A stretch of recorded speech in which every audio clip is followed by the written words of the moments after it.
Welcome to the Banker Lamp. Please enjoy the video. You begin by confirming you have the device and recovery options at hand.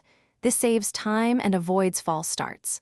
Once ready, open the Microsoft sign-in page and click Forgot My Password to initiate recovery.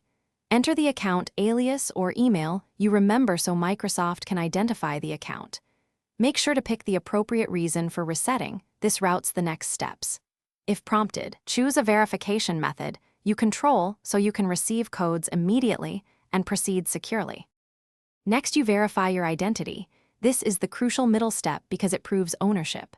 Choose a verification method you can access right now, text to your phone, an email to an alternate address, or an authenticator app.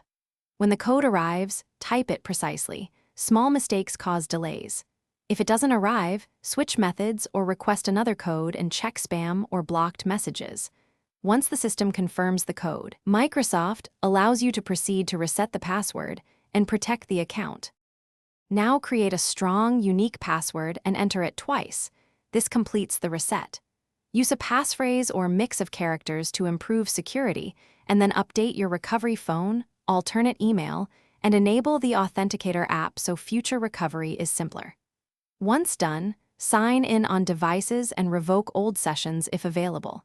If verification repeatedly fails, use Microsoft's account recovery form and provide as much account history as possible. This is the key.